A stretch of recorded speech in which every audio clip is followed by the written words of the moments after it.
Hello student, ಈ ಒಂದು ವಿಡಿಯೋದಲ್ಲಿ ನಾವು ನಿಮ್ಮ ಬಿಕಾಮ್ 4ನೇ ಸೆಮಿಸ್ಟರ್ನಲ್ಲಿ ಬರುವಂತಹ ಬಿಸಿನೆಸ್ ರೆಗ್ಯುಲೇಟರಿ ಫ್ರೇಮ್ವರ್ಕ್ ಈ ಸಬ್ಜೆಕ್ಟ್ನಲ್ಲಿ ಬರುವಂತಹ ಕೇಸ್ ಸ್ಟಡಿ ಕ್ವಶನ್ಸ್ ಯಾವ ರೀತಿ ಇರುತ್ತೆ, ಹೇಗೆ ಉತ್ತರವನ್ನು ಬರೀಬೇಕು ಅನ್ನೋದ್ರ ಬಗ್ಗೆ ನೋಡೋಣ. ಸೊ ಕೆಲವೊಂದಿಷ್ಟು ಎಕ್ಸಾಂಪಲ್ಸ್ನ ತಗೊಂಡಿದ್ದೀನಿ, ಅದೇ ರೀತಿನೇ ಪ್ರಶ್ನೆ ಇರುತ್ತೆ. ಸೊ ಉತ್ತರ ಬರೆಯುವಾಗ ಏನು ಗಮನಿಸಬೇಕು ಅನ್ನೋದು ನಾನು ಕೊನೆಯದರಲ್ಲಿ ಹೇಳ್ತೀನಿ. ಸೊ ಮೊದಲಿಗೆ ಒಂದನೇ ಪ್ರಶ್ನೆ ನೋಡಿ. ಆಯಿಷಾಳು ನದಿ ನೀರಿನಲ್ಲಿ ಮುಳುಗುತ್ತಿರುವುದನ್ನು ನೋಡಿ ವಿನಾಯಕನು ಜೀವನದ ಅಪಾಯದಿಂದ ಪಾರು ಮಾಡುತ್ತಾನೆ. ನಂತರ ಪ್ರಾಣ ಉಳಿಸಿದ್ದಕ್ಕಾಗಿ 5,000 ರೂಪಾಯಿ ಕೇಳುತ್ತಾನೆ. ಆದರೆ ಆಯಿಷಾ ಕೊಡಲು ನಿರಾಕರಿಸುತ್ತಾಳೆ. ಅವಳ ವಿರುದ್ಧ ವಿನಾಯಕ ದಾವೆ ಕೊಡಬಹುದೇ?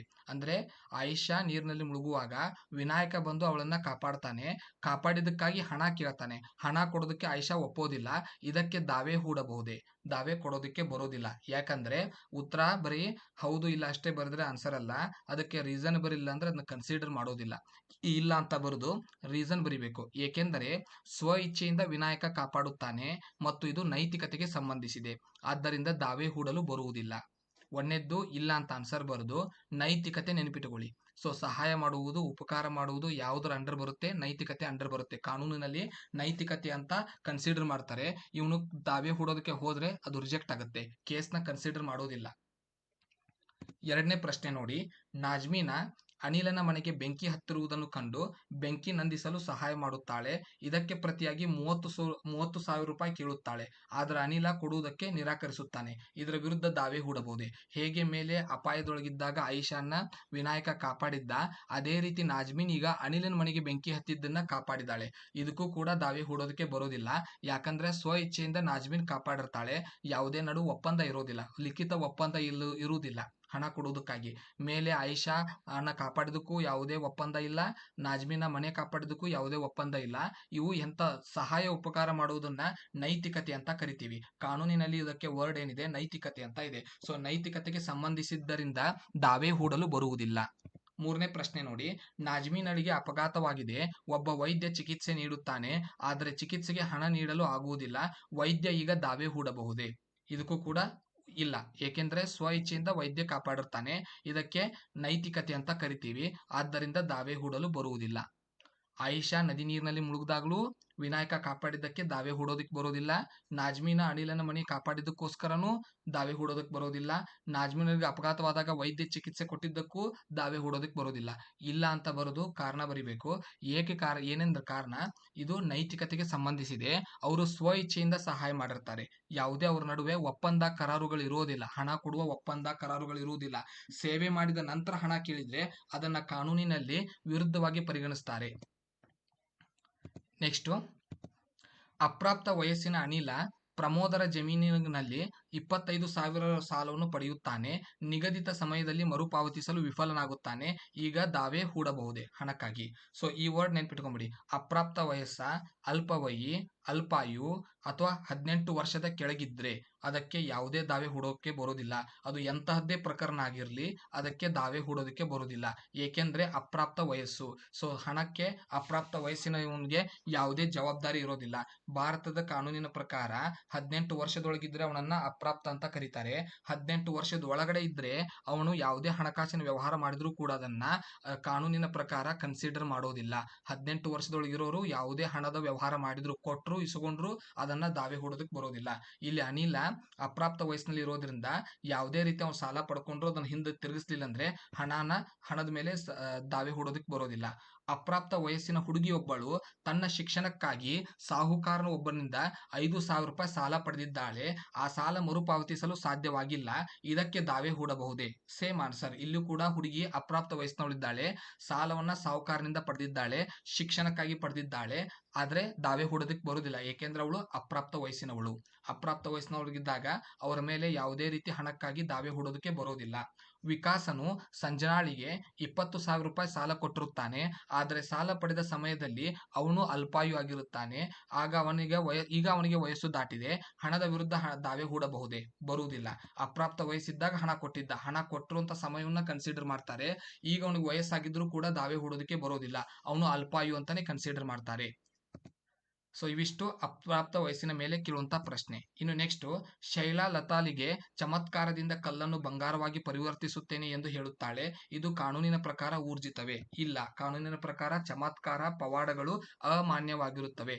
ಚಮತ್ಕಾರ ಮಾಡೋದು, ಪವಾಡ ಮಾಡೋದು ಇವುಗಳನ್ನ ನಮ್ಮ ಕಾನೂನಿನ ಪ್ರಕಾರ ಅಮಾನ್ಯ ಅಂತ ಘೋಷಣೆ ಮಾಡಲಾಗಿದೆ.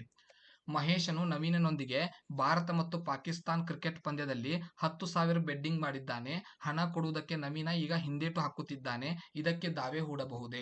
ಇಲ್ಲ, ಏಕೆಂದರೆ ಇದು ಕಾನೂನಿನ ಪ್ರಕಾರ ಅಮಾನ್ಯ. ಚಮತ್ಕಾರ, ಪವಾಡ, ಬೆಡ್ಡಿಂಗು ಇದ್ರ ಬಗ್ಗೆ ಬಂದ್ರೆ ಅಮಾನ್ಯ ಅಂತ ನೀವು ಆನ್ಸರ್ ಬರಿಬೇಕು ಕಾರಣ. ಒಂದು ರವಿವಾರ ಚಂದ್ರಿಕಾ ಸೌಮ್ಯಾಳನ್ನು ಭೋಜನಕ್ಕೆ ಕರೆಯುತ್ತಾಳೆ. ಟ್ಯಾಕ್ಸಿಯ ಮೂಲಕ ಸೌಮ್ಯ ಚಂದ್ರಿಕಾಳ ಮನೆಗೆ ಬಂದಿದ್ದಾಳೆ. ಆದರೆ ಚಂದ್ರಿಕಾ ಯಾವುದೇ ಆಹಾರ ಭೋಜನ ವ್ಯವಸ್ಥೆ ಇಲ್ಲದಿರುವುದನ್ನು ಕಂಡು ಈಗ ದಾವೆ ಹೂಡಬಹುದೇ? ಸೊ ಈಗ ಇಲ್ಲ ಅಂತ ಬರಿಬೇಕು, ಯಾಕಂದ್ರೆ ಇದು ಸಾಮಾಜಿಕ ಸ್ವಭಾವ ಅಂತ ಕರಿತೀವಿ. ಸಾಮಾಜಿಕ ಸ್ವಭಾವ ಆದ್ದರಿಂದ ಯಾವುದೇ ಕಾನೂನು ಪ್ರಕಾರ ದಾವೆ ಹೂಡೋದಕ್ಕೆ ಬರುವುದಿಲ್ಲ. ಅಕ್ಷತಾಳು ಅನಿಲನ ಸಮಾರಂಭದಲ್ಲಿ 4 ದಿನ ಹಾಡು ಹಾಡುವುದಾಗಿ ಒಪ್ಪುತ್ತಾಳೆ. ಪ್ರತಿದಿನ ಹಾಡಿಗೆ 5,000 ಹಣ ಪಡೆಯುತ್ತಾಳೆ. ಆದರೆ ಒಂದು ದಿನದ ನಂತರ ಅವಳಿಗೆ ಅನಾರೋಗ್ಯ ಉಂಟಾಗುತ್ತದೆ. ಈಗ ಅನಿಲ ಅವಳ ಮೇಲೆ ದಾವೆ ಹೂಡಬಹುದೇ? ಅಂದ್ರೆ ಅಕ್ಷತಾ 4 ದಿನ ಹಾಡು ಹಾಡ್ತೀನಿ ಅಂತ ಪ್ರತಿದಿನಕ್ಕೆ 5,000 ರೂಪಾಯಿಯಂತೆ ಹಣ ಪಡೆದಿಲ್ಲ, ಒಪ್ಪಂದ ಆಗಿರುತ್ತೆ. ಆದ್ರೆ ಅವಳಿಗೆ ಒಂದು ದಿನದ ನಂತರನೇ ಅನಾರೋಗ್ಯ ಆಗಿಬಿಡುತ್ತೆ. ಈಗ ಅವಳು ದಾವೆ ಹೂಡಬಹುದೇ? ಆ ದಾವೆ ಹೂಡೋದಕ್ಕೆ ಬರೋದಿಲ್ಲ, ಯಾಕಂದ್ರೆ ಅದ್ಲೇ ಇದು ಸಾಮಾಜಿಕ ಸ್ವಭಾವ. ಸಾಮಾಜಿಕ ಸ್ವಭಾವ ಮನುಷ್ಯನ ಆಕ್ಟಿವಿಟಿ ಮೇಲೆ ಇದ್ರೆ ಅದು ಸಾಮಾಜಿಕ ಸ್ವಭಾವ ಅಂತ ಬರಿಬೇಕು. ಅಪ್ರಾಪ್ತ ವಯಸ್ಸಿನ ಅನಿಲ ಪ್ರಮೋದರ ಜಮೀನುಗಾರಿಕೆಯಲ್ಲಿ 25,000 ಸಾಲ ಪಡೆದಿದ್ದಾನೆ. ಸೊ ಅವನು ದಾವೆ ಹೂಡಬಹುದೇ? ಸೊ ಅಪ್ರಾಪ್ತ ವಯಸ್ಸಿನಲ್ಲಿ ಆಲ್ರೆಡಿ ಹೇಳಿದ್ದೀನಿ, ಸಾಲದ ಮೇಲೆ ದಾವೆ ಹೂಡೋದಕ್ಕೆ ಬರುವುದಿಲ್ಲ. ಎಕ್ಸ್ನು ವಾಯ್ಗೆ ಹೊಡೆದರೆ 10,000 ಕೊಡುವುದಾಗಿ ಜಡ್ಗೆ ಹೇಳಿದ್ದಾನೆ. ವಾಯ್ನು ಜಡ್ಗೆ ಹೊಡೆಯುತ್ತಾನೆ, ಆದರೆ ಎಕ್ಸ್ ಮಾತಿನಂತೆ ಹಣ ಕೊಡುವುದಿಲ್ಲ. ಇದಕ್ಕೆ ವಿರುದ್ಧ ದಾವೆ ಹೂಡಬಹುದೇ? ಇಲ್ಲ, ಏಕೆಂದರೆ ಹೊಡೆಯುವುದು ಮತ್ತೊಬ್ಬರಿಗೆ ಹಾನಿ ಮಾಡುವುದು ಕಾನೂನಿನ ಪ್ರಕಾರ ವಿರುದ್ಧ. ವಿಜಯನು ಪ್ರವೀಣನಿಗೆ 35 ಲಕ್ಷ ಮನೆಯನ್ನು ಕೇವಲ 10 ಲಕ್ಷಗಳಿಗೆ ಕೊಡಲು ಒಪ್ಪುತ್ತಾನೆ, ಇದು ಊರ್ಜಿತವೇ? ವಿಜಯ ಮಾಲೀಕನಾಗಿದ್ರೂ ಕೂಡ ಆ ರೀತಿ ಕಡಿಮೆ ಬೆಲೆಗೆ ಮನೆಯನ್ನು ಕೊಡೋದಕ್ಕೆ ಬರೋದಿಲ್ಲ. ಯಾಕಂದ್ರೆ ಮಾರಾಟ ಅಂದಿದ್ರೆ ಒಪ್ಕೋಬಹುದು, ಕೊಡುವುದು, ದಾನ ಮಾಡುವುದು ಇದಕ್ಕೆ ಹಣ ಕಡಿಮೆ ಮಾಡೋದಕ್ಕೆ ಅವಕಾಶ ಇರೋದಿಲ್ಲ.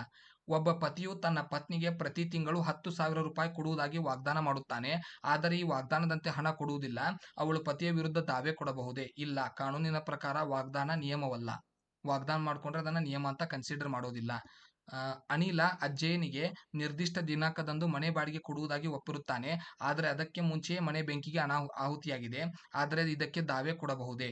ಇಲ್ಲ, ಇದು ತರುವಾಯ ಸಂಭವಿಸಿದ ಅಸಾಧ್ಯತೆಯ ತತ್ವ, ಆದ್ದರಿಂದ ಬರುವುದಿಲ್ಲ. ಸೊ ಇದರಲ್ಲಿ ನೀವು ಏನೇನು ನೆನ್ಪಿಟ್ಕೋಬೇಕಂತ ಹೇಳ್ತೀನಿ. ಸೊ ಮೊದಲಿಗೆ ಯಾವುದೇ ಕೇಸ್ ಸ್ಟಡಿ ಕ್ವಶನ್ ಕಾನೂನಿನ ಪ್ರಕಾರ ಸಾಧ್ಯವೇ ಅಂತ ಕೇಳಿದ್ರೆ ಇಲ್ಲಾನೇ ಆನ್ಸರ್ ಬರಿಬೇಕು. ಯಾವುದೂ ಕೂಡ ಕಾನೂನಿನ ಪ್ರಕಾರ ಇರೋದಿಲ್ಲ. ನಿಮಗೆ ಕೇಳುವಂತ ಕೇಸ್ ಸ್ಟಡಿ ಪ್ರಶ್ನೆಗೆ ಉತ್ತರ ಫಿಕ್ಸ್ ಏನಂದ್ರೆ ಯಾವುದೇ ಪ್ರಶ್ನೆ ಕೇಳಿದ್ರು ಕೂಡ ಇಲ್ಲ ಅಂತಾನೆ ಬರಿತೀವಿ. ಸೊ ಇಲ್ಲ ಅಂತ ಆನ್ಸರ್ ಬರೆದು ಅದಕ್ಕೆ ಕಾರಣ ಬರಿಬೇಕು. ಸೊ ಮೊದಲನೇ ಕಾರಣ ನೀವು ನೆನ್ಪಿಟ್ಟುಕೊಳ್ಳಿ, ಅದೇನಾದ್ರೂ ಕೊಟ್ಟಿರುವುದು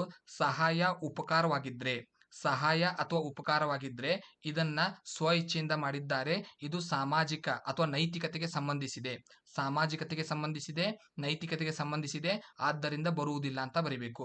ಒಂದೇದ್ ನೆನ್ಪಿಟ್ಟುಕೊಳ್ಳಿ, ಕ್ವಶನ್ ನಲ್ಲಿ ಏನಾದ್ರೂ ಅದು ಸಹಾಯ ಆಗಿದ್ರೆ, ಅದು ಯಾವುದೇ ರೀತಿಯಾದ ಉಪಕಾರವಾಗಿದ್ರೆ, ನಾ ತಗೊಂಡ ಎಕ್ಸಾಂಪಲ್ ನಲ್ಲಿ 3 ಸಹಾಯ ಉಪಕಾರ ಇದ್ದು, ಒಂದು ನೀರಿನಲ್ಲಿ ಮುಳುಗ್ತಿದ್ದವ್ರನ್ನ ಕಾಪಾಡೋದು, ಬೆಂಕಿ ಹತ್ತಿದ್ದನ್ನ ಆರಿಸೋದು, ಮತ್ತೆ ಅಪಘಾತ ಆಗಿದ್ದಕ್ಕೆ ವೈದ್ಯ ಚಿಕಿತ್ಸೆ ಕೊಡೋದು. ಇವು ಸಹಾಯ ಉಪಕಾರ ಇದೆ. ಅವನು ಹಣ ಕೊಡ್ಲಿಲ್ಲ ಅಂದ್ರೆ ಅದಕ್ಕೆ ಕೇಸ್ ಮಾಡೋದಕ್ಕೆ ಬರೋದಿಲ್ಲ. ಇಲ್ಲ ಅಂತ ನೀವು ಬರೋದು ಏನ್ ಬರಿಬೇಕಂದ್ರೆ ಇದು ನೈತಿಕತೆಗೆ ಸಂಬಂಧಿಸಿದೆ, ಆದ್ದರಿಂದ ಬರುವುದಿಲ್ಲ. ಸ್ವ ಇಚ್ಛೆ ಅನ್ನೋದನ್ನು ಬರಿಬೇಕು. ಸ್ವ ಇಚ್ಛೆಯ ಮೂಲಕ ಮಾಡಿರ್ತಾರೆ, ನೈತಿಕತೆಗೆ ಸಂಬಂಧಿಸಿದೆ. ಯಾವುದೇ ಇವರ ನಡುವೆ ಲಿಖಿತ ಒಪ್ಪಂದ ಇರೋದಿಲ್ಲ, ಬರವಣಿಗೆ ಒಪ್ಪಂದ ಇರೋದಿಲ್ಲ. ಎರಡನೇದು ನೀವು ಏನ್ ನೆನ್ಪಿಟ್ಕೋಬೇಕು, ಅಪ್ರಾಪ್ತ ಅಲ್ಪವಯಿ ಅಂತಿದ್ರೆ ಅದು ಯಾವುದೇ ನಿಯಮ ಇರಲಿ ಬರೋದಿಲ್ಲ ಅಂತ ಬರೋದು. ಯಾಕಂತ ಕಾರಣ ಬರಿಬೇಕು. ಅಪ್ರಾಪ್ತ ವಯಸ್ಸಿನಲ್ಲಿ ಇರೋದ್ರಿಂದಾಗಿ ಬರೋದಿಲ್ಲ. ಸಹಾಯ ಉಪಕಾರ ಆದ್ರೆ ಏನಂತ ಬರೀತೀರಿ? ಇಲ್ಲ ಅಂತ ಬರೋದು. ಕಾರಣ ಬರೆಯುವಾಗ ಇದು ನೈತಿಕತೆಗೆ ಸಂಬಂಧಿಸಿದೆ, ಇದು ಸಾಮಾಜಿಕತೆಗೆ ಸಂಬಂಧಿಸಿದೆ, ಇದಕ್ಕೆ ಯಾವುದೇ ಲಿಖಿತ ದಾಖಲೆ ಇರೋದಿಲ್ಲ, ಆದ್ದರಿಂದ ಬರುವುದಿಲ್ಲ ಅಂತ ಬರೀಬೇಕು. ಅಪ್ರಾಪ್ತ ವಯಸ್ಸು ಅಥವಾ ಅಲ್ಪವಯಿ ಮೇಲೆ ಕೇಳಿದ್ರೆ, ನಾ ತಗೊಂಡ ಎಕ್ಸಾಂಪಲ್ ನಲ್ಲಿ ಯಾವ್ದಾವ್ದಿತ್ತಂದ್ರೆ, ಒಬ್ಬನು ಜಮೀನಿಗೋಸ್ಕರ ಸಾಲ ಪಡಿತಾನೆ ಅಪ್ರಾಪ್ತ ವಯಸ್ಸಿನವನು, ಒಬ್ಬನು ಶಿಕ್ಷಣಕ್ಕಾಗಿ ಪಡಿತಾನೆ, ಒಬ್ಬನು ಆರೋಗ್ಯ ಚಿಕಿತ್ಸೆಗಾಗಿ ಪಡಿತಾನೆ. ಅವನೇನಾದ್ರೂ ವಯಸ್ಸಿನಲ್ಲಿ ಅಪ್ರಾಪ್ತ ಅಲ್ಪವಯಿ 18 ವರ್ಷದೊಳಗಿದ್ರೆ ಅವನು ಕಾನೂನಿನ ಪ್ರಕಾರ ಅವನಿಂದ ಹಣ ವಸೂಲಿ ಮಾಡೋದಕ್ಕೆ ಬರೋದಿಲ್ಲ. ಮೂರನೇದು ಯಾವ್ದು ನೆನ್ಪಿಟ್ಕೋತೀರಾ ಅಂದ್ರೆ, ಪ್ರಶ್ನೆಯಲ್ಲಿ ಏನ್ ಮಾಡಿರ್ತಾರೆ ಅವರು ಕ್ವಶನ್ ನಲ್ಲಿ, ಹೊಡೆಯೋದ್ರ ಬಗ್ಗೆ, ಹಾನಿ ಮಾಡೋದ್ರ ಬಗ್ಗೆ ಕೊಟ್ಟಿರ್ತಾರೆ. ಸೊ ಹೊಡೆಯೋದು, ಹಾನಿ ಮಾಡೋದು, ಏನಾದ್ರೂ ಯಾರಿಗಾದ್ರೂ ಕೊಲೆ ಮಾಡುವುದು, ಬೆದರಿಕೆ ಹಾಕೋದು ಇವುದಕ್ಕೆ ಕಾನೂನಿನ ಪ್ರಕಾರ ಅಮಾನ್ಯ ಅಂತ ಬರಿಬೇಕು. ಸಾರಿ, ವಿರುದ್ಧವಾಗಿದೆ ಅಂತ ಬರಿಬೇಕು. ಉಲ್ಟಾ ಇವ್ರ ಮೇಲೆ ಕೇಸ್ ಆಗುತ್ತೆ ಅಂತ ನೀವು ಕಾರಣ ಬರಿಬೇಕು. ಹೊಡೆಯೋದ್ರ ಬಗ್ಗೆ, ಹಾನಿ ಮಾಡೋದ್ರ ಬಗ್ಗೆ ಕೊಟ್ಟಿದ್ರೆ ಒಂದ್ ರೀತಿ ಆನ್ಸರ್ ಬರಿತೀವಿ. ಕೊನೆಯದಾಗಿ ಏನಂದ್ರೆ, ಕ್ವಶನ್ ನಲ್ಲಿ ಭರವಸೆ ಕೊಟ್ಟು ಮೋಸ ಆಗಿರುತ್ತೆ. ಅಂದ್ರೆ ನಾನು ಅಡಿಗೆ ಮಾಡ್ತೀನಿ, ನೀನು ಊಟಕ್ಕೆ ಬಾ ಅಂತ ಕರೆದು ಊಟ ರೆಡಿ ಮಾಡಿರೋದಿಲ್ಲ. ನಾನು ನಿನ್ನ ಫಂಕ್ಷನ್ ಅಲ್ಲಿ ಬಂದು ಹಾಡು ಹಾಡ್ತೀನಿ ಅಂತೇಳಿ ಹಾಡು ಹಾಡೋದಕ್ಕೆ ಆಗಿರೋದಿಲ್ಲ. ಕೆಲವೊಂದಿಷ್ಟು ಅನಾನುಕೂಲತೆಯಿಂದಾಗಿ ಆಗಿರೋದಿಲ್ಲ. ಸೊ ಭರವಸೆಗಳನ್ನ ಮುರಿದ್ರೆ ಅದರ ಮೇಲೆ ಕಾನೂನಿನ ಮೂಲಕ ದಾವೆ ಹೂಡೋದಕ್ಕೆ ಬರೋದಿಲ್ಲ. ಏಕೆಂದ್ರೆ ಅಂತ ಕೇಳಿದಾಗ ಅಮಾನ್ಯ ಅಂತ ಬರಿಬೇಕು, ಅಮಾನ್ಯ ಅಂತ ಬರಿಬೇಕು. ಕೆಲವೊಂದಿಷ್ಟು ದಿನಾಂಕಗಳನ್ನ ಕೊಟ್ಟಿರ್ತಾರೆ, ಪ್ರಶ್ನೆಯಲ್ಲಿ ಡೇಟ್ ಕೊಟ್ಟಿರ್ತಾರೆ. ಸೊ ಡೇಟ್ಗಳನ್ನ ಮೆನ್ಷನ್ ಮಾಡಿ ಕ್ವಶನ್ ಕೇಳಿದ್ರೆ ಅದಕ್ಕೆ ಅವಧಿಯ ಮೊದಲಿನ ಸಾಮಾಜಿಕ ತತ್ವ ಅಂತ ತತ್ವದ ಹೆಸರು ಬರಿಬೇಕು. ಒಂದು ಪ್ರಶ್ನೆಯಲ್ಲಿ ಉತ್ಕೊಂಡಿದ್ದೀನಿ ನಾನು ತತ್ವದ ಬಗ್ಗೆ. ಸೊ ಆ ತತ್ವದ ಹೆಸರು ಬರಿಬೇಕು. ಇಲ್ಲಿ ಯಾವ್ದಂತ ಬಂದಿದೆ ಅಂದ್ರೆ, ಸಂಭವಿಸುವ ತರುವಾಯ ಸಂಭವಿಸುವ ಅಸಾಧ್ಯತೆಯ ತತ್ವ. ಈ ಶಬ್ದ ನೆನ್ಪಿಟ್ಕೊಳ್ಳಿ, ತರುವಾಯ ಸಂಭವಿಸುವ ಅಸಾಧ್ಯತೆಯ ತತ್ವ ಅಂತ ಬರಿಬೇಕು. 5 ರೀತಿ ಕೇಸ್ ಸ್ಟಡಿ ನೆನ್ಪಿಟ್ಕೊಳ್ಳಿ. ಒಂದು, ಸಹಾಯ ಉಪಕಾರ ಮಾಡಿದ್ರೆ ಏನಂತ ಬರಿತೀವಿ. ಅಪ್ರಾಪ್ತ ವಯಸ್ಸಿನವರಾಗಿದ್ರೆ ಏನಂತ ಬರಿತೀವಿ. ಹೊಡೆದಾಡ್ಕೊಳ್ಳೋದು, ಹಾನಿ ಮಾಡೋದಕ್ಕೆ ಏನಂತ ಬರಿತೀವಿ.